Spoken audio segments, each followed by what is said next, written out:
Bienvenue à vous, chère population de la Toile, sur ESAE TV depuis le Bénin. Cette semaine, votre émission Le Débat aborde la préoccupation de la valorisation des langues maternelles.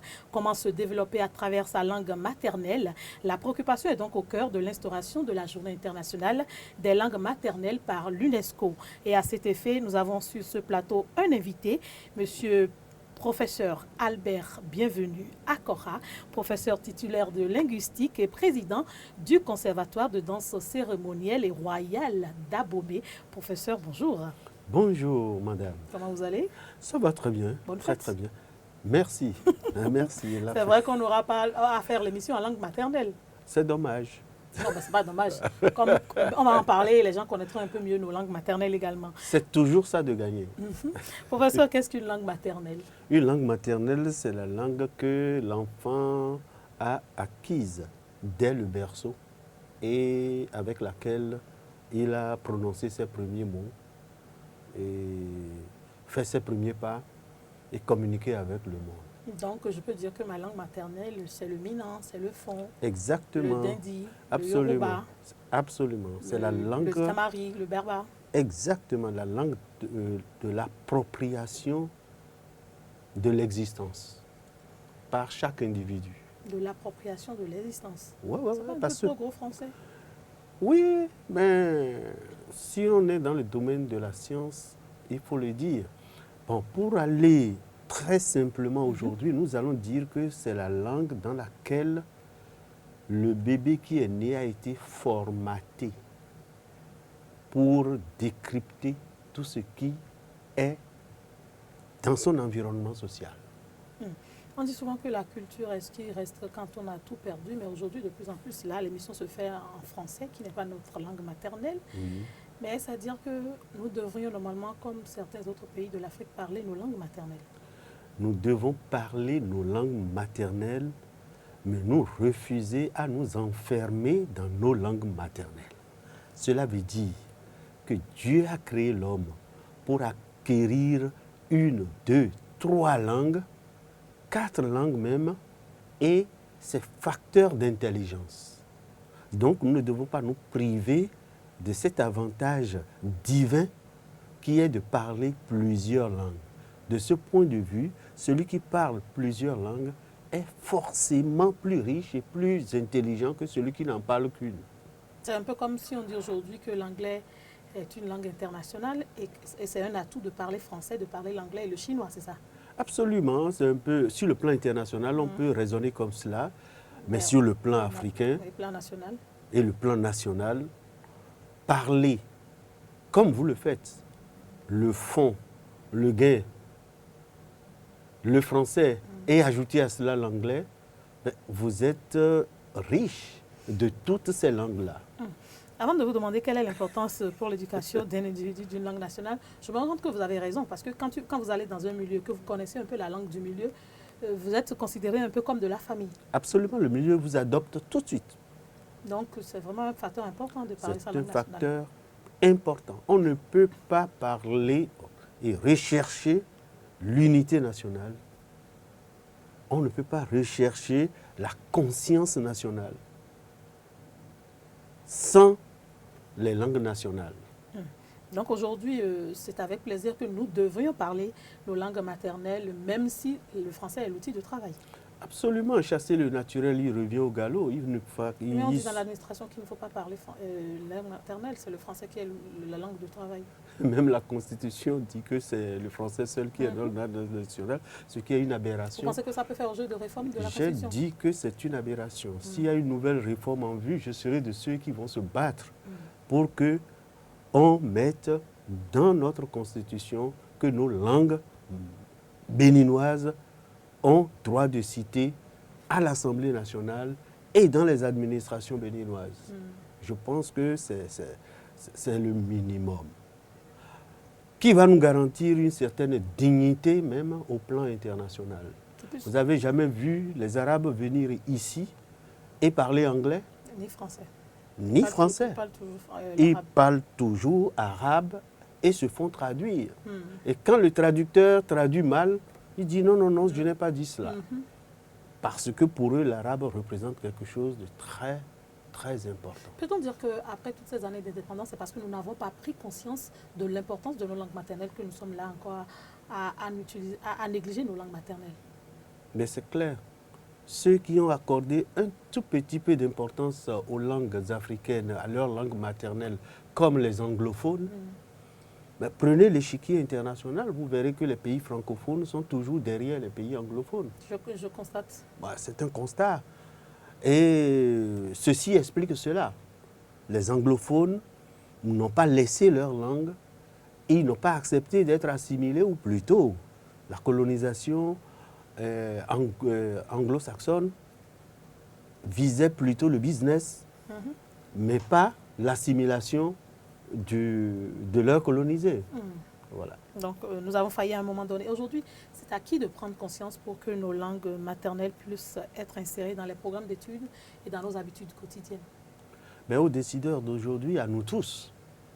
On peut déjà décider dans sa famille de faire de sa langue maternelle une valeur importante. Absolument. Mais je profite pour fustiger ce comportement qui consiste à imposer aux enfants de parler français à la maison pour pouvoir mieux parler, paraît-il, le français à l'école. Pourquoi paraît-il, professeur? Ben, écoutez, moi, je n'ai jamais parlé le français. On ne m'a jamais imposé de parler français à la maison. Mais j'ai toujours eu le premier prix de français. Au collège, vous pouvez vous renseigner. Ce n'est pas pour faire de la vantardise. Donc, vous avez éduqué vos enfants avec les langues maternelles également? Et mieux.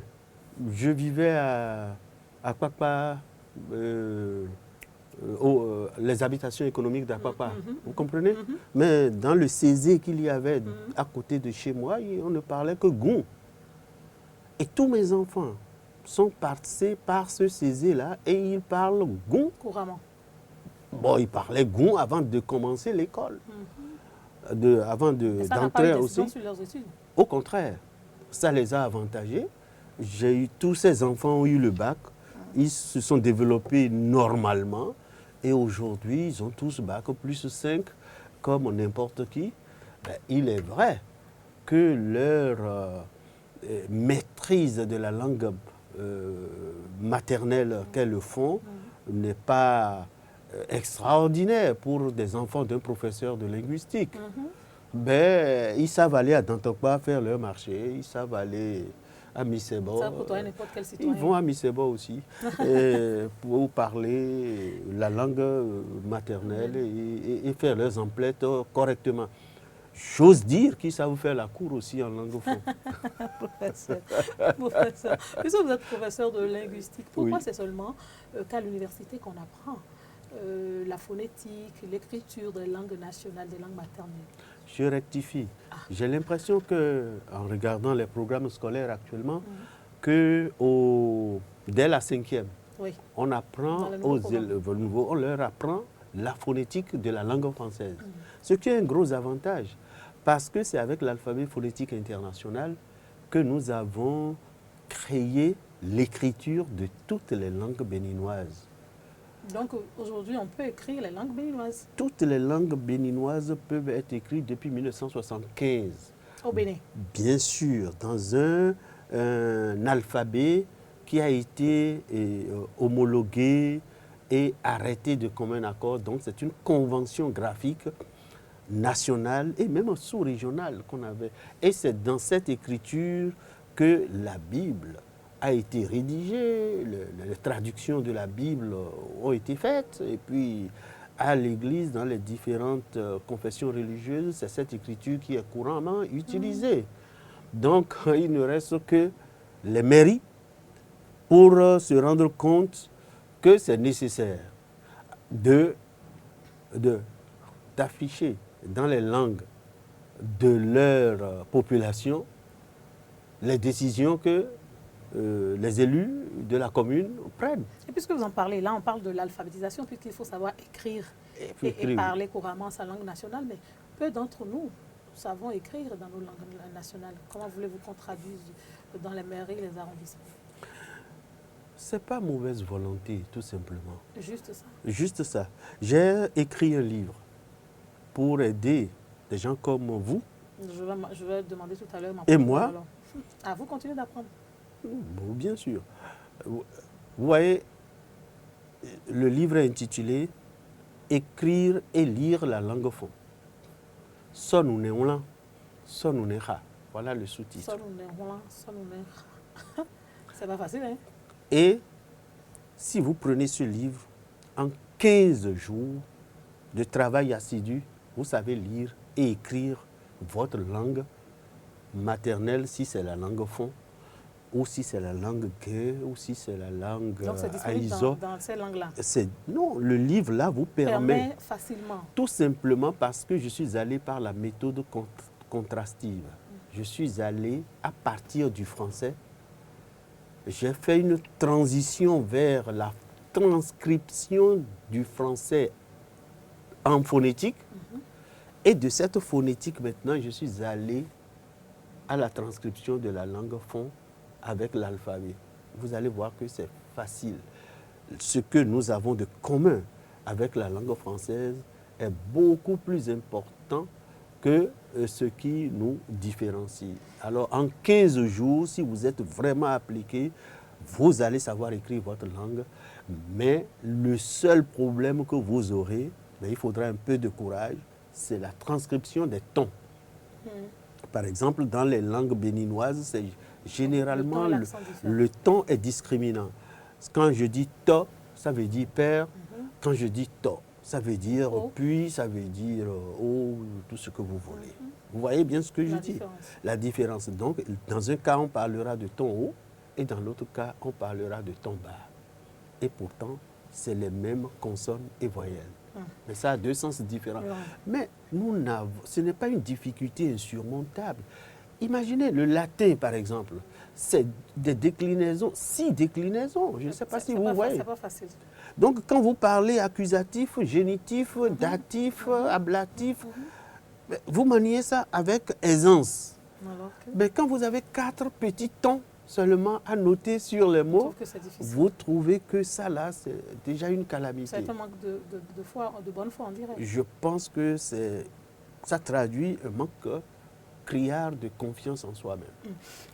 Depuis quelques années au Bénin, on dit qu'on va introduire les langues maternelles dans le programme scolaire, ça tâtonne, on se demande quelle langue choisir. Doit-on forcément choisir des langues essentielles? Je fais partie de la commission qui a travaillé sur ces choses depuis 10 ans que nous sommes là-dessus. Ça fait un moment. Notre problème, c'est qu'il n'y a pas de langue à choisir. On ne choisit aucune langue. Nous avons une écriture commune pour toutes les langues. Pourquoi choisir? Donc, l'écriture étant maîtrisée, chacun écrit avec cet outil-là sa langue maternelle. Encore que celui qui est à Cotonou, même s'il n'est pas fon, ou maintenant parle forcément le fon. Exactement. Vous voyez bien ce que je veux dire. On laisse la possibilité à tout le monde de choisir. De pratiquer. Oui, mais est-ce que les enseignants n'auront pas de difficultés? Écoutez, lorsque les élèves sortent dans la cour de récréation, est-ce que vous vous êtes posé la question de savoir la langue qu'ils parlent? Pour se comprendre. C'est souvent les langues maternelles. Alors, c'est les langues maternelles. Vous avez fait Buntu avec vos camarades dans quelle langue? En tout cas, en langue fon. Pas en français.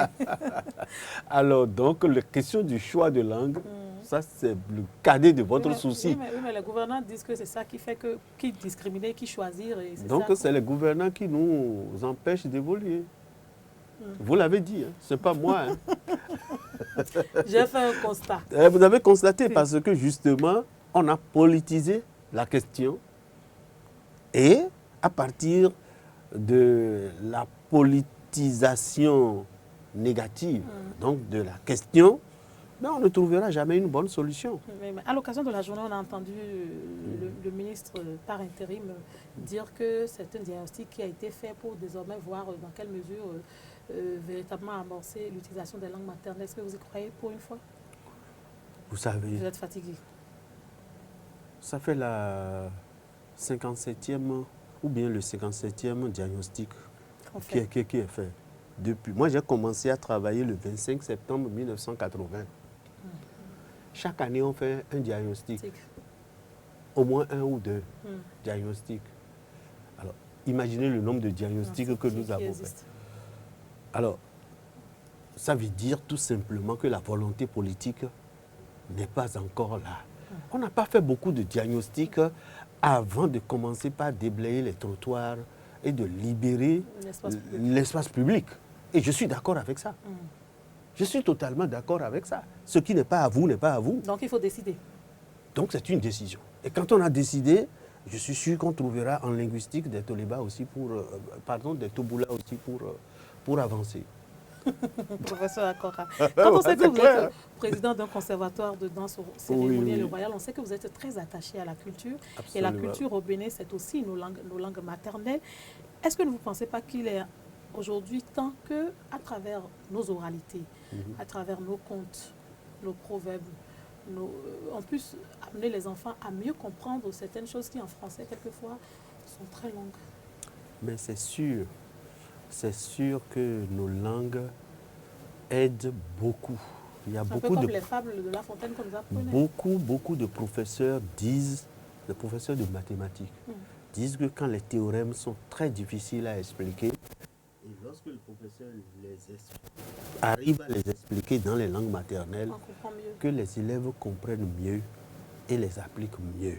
Et ils font des progrès en mathématiques. Et vous savez, il y a un lien encore structurel entre les mathématiques et la musique. Vous allez voir, les musiciens, généralement, c'est des mathématiciens. Et les mathématiciens adorent la musique. Mais ce n'est pas un hasard, parce qu'il y a un lien entre tout ça. Et tout ça, on peut le faire dans la langue maternelle. Évidemment. Évidemment. Vous avez vu, lorsque l'enfant naît, la psychologie a démontré aujourd'hui que c'est depuis le ventre de sa mère que le bébé, enfin le fœtus, enregistre déjà les sonorités de sa langue maternelle, ce qui va être sa langue maternelle. Et quand il sort au berceau, c'est cette langue qui le berce. Et quand il grandit un tout petit peu, les comptines que lui-même fait et qui montre ses premiers pas dans la langue, ces comptines sont dans les langues maternelles. Après, vous allez constater qu'ils prennent envie de chanter. Entre l'âge de 7, 8, 9, 10 ans, ils mettent un accent sur la chanson. Les garçons vont faire le kaleta, n'est-ce pas? Et les filles vont faire le buntu ou le avunle, pendona, etc. Ça veut dire que le développement cognitif de l'enfant transite par la chanson et les langues maternelles. Vous voyez? Alors, si vous brisez tout cet élan-là pour plonger cet enfant dans le tout français de l'école, vous brisez quelque chose dans son épanouissement harmonieux. Puisque vous en parlez, j'ai remarqué qu'il y a des enfants, on leur parle français, mais à un moment donné, ils parlent tellement bien leur langue maternelle qu'on s'étonne de où est-ce qu'il a pu apprendre à parler comme ça la langue. C'est pas un exercice déjà depuis le ventre, c'est ça? Non, ce n'est pas ça. Vous savez, généralement, les gens de la génération de mon père, je veux dire le cardinal Ganti, je veux dire le révérend père à son âme, Monseigneur de Souza, je parle de l'icône, le grand Gilbert Daillon. Qui peut se vanter de parler mieux français que Gilbert Daillon, l'auteur de l'hymne national, celui qui peut écrire des vers, des alexandrins en français, celui-là est mathématicien. Vous comprenez?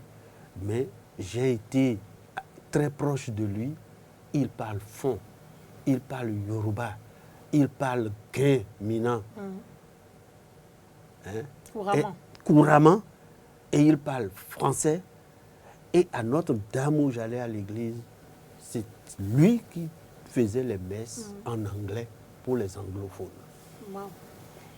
Et vous voyez, voilà les modèles que nous devons donner à nos enfants. Et l'école est capable de faire de nous des multilingues qui assumons notre multilinguisme. Aujourd'hui, professeur Akora, puisque vous êtes longtemps resté dans le domaine, que vous y êtes encore, vous êtes très attaché à la culture, que doit-on faire aujourd'hui déjà dans nos familles, puisque la décision tarde à venir, dans nos familles pour que nos langues maternelles puissent redorer leur blason? On n'a pas grand-chose à faire que de laisser les enfants tranquilles. Il faut avoir confiance en vous-même et en Dieu. L'enfant qui est né n'est pas votre propriété. Dieu s'est servi de vous pour qu'il arrive au monde pour être une créature de Dieu pour son propre compte. Donc, il faut l'accompagner à grandir en harmonie, mais il ne faut surtout pas le considérer comme votre propriété. Au point de vouloir qu'il Au soit point de super. vouloir Parfait. lui imposer ce que vous voulez qu'il soit. Il ne sera que ce que Il sera. Dieu a fait de lui. Dieu va faire de lui. Parce que, comme nous, Son les destin fonds, est déjà nous tracé, avons, c'est ça? voilà, comme nous, les fonds, nous avons l'habitude de dire, il est venu avec le livre dans sa main, les traits qu'il a. Dites-le en fond, je vais voir. Nous, benawaru pemeo, c'est qu'on l'a do à l'homme, mais le pour c'est fouillé à l'homme, mais le pour D'accord. Donc notre destin est écrit dans nous, est déjà tracé dans nos mains. C'est une manière Le résultat. d'analyser le phénomène. Donc chaque homme est un individu séparé à part. Mais la belle preuve, c'est les empreintes digitales. Vous en avez vu deux qui correspondent? Jamais. Ça veut dire que chacun a son ipséité. Et c'est pour cela qu'il faut accompagner les enfants. Vous voyez, ce qui se passe souvent et qui aboutit à une catastrophe, vous savez, laissez-moi vous le dire. Dites-moi. Vous êtes ici, nous sommes à la télé. Vous êtes au travail. Vous sortez le matin. Vous êtes nourrice. Vous laissez votre bébé à votre bonne. Par exemple. Et vous demandez à la bonne de lui parler français, de ne lui parler que français. Or, la bonne elle-même ne maîtrise pas la langue française. Conséquence, c'est la catastrophe plus tard. Elle ne peut parler à l'enfant que son français à elle. Vous revenez à 20h le soir, l'enfant n'a entendu que le français de la bonne. Il ne parlera que ce français-là, plus tard. Alors, vous avez compris. Vous avez compris. Alors que si la bonne lui parlait la langue maternelle que tout le monde parle, il se développe dans cette langue, il arrive à l'école, il saura faire la distinction. Professeur Akora, le débat ne saurait jamais se terminer, puisque c'est une quête perpétuelle. Il faut convaincre, conscientiser, alphabétiser s'il le faut. Chacun à pouvoir parler, écrire couramment sa langue maternelle. On est à la fin. Qu'est-ce que vous avez à dire à nos internautes? Les lois du Bénin et de la diaspora. J'encourage tout le monde à s'aimer. Vous devez aimer ce que vous êtes. Dieu a choisi que nous naissions au Bénin. Ça, ce n'est pas de notre volonté. Donc, nous n'avons aucune honte à avoir des langues dans lesquelles nous avons été élevés au Bénin. C'est notre culture. C'est notre culture. Et nous devons nous l'approprier, l'aimer, chérir cela et faire en sorte que nous puissions à partir de là nous ouvrir au monde. J'écoutais une chanson de je ne sais qui quand j'étais étudiant et il a dit, je crois que c'est Beko, Gilbert Beko, il dit on ne respectera jamais un Indien sans ses plumes. De la même manière, un Béninois à l'international ne sera jamais respecté sans sa langue maternelle. Merci à vous, professeur Albert. Bienvenue à Kora. Merci. Parce que quand on change d'ordre dans les prénoms, ce n'est plus la même personne. Absolument. Merci à vous d'être passé dans ce studio. On retient prie. juste que la culture d'un peuple est ce qui détermine ce peuple-là véritablement. Absolument. Et que sans cette culture-là, on ne peut pas se développer. La preuve, les pays que nous imitons se sont développés sur la base de leur culture. Pourquoi vouloir faire le contraire ou être mieux que ces peuples-là? Donc, chacun n'a qu'à s'atteler à parler ces langues nationales, à s'aimer véritablement, comme vous l'avez dit, et pourquoi pas à développer sa nation à travers ses langues maternelles. Mesdames et messieurs, c'est la fin de votre émission Le Débat. Au plaisir de vous retrouver. Je remercie toute l'équipe de réalisation, toute l'équipe technique qui m'a accompagné d'ici là. Prenez soin de vous et une seule adresse, www.usaetv.com.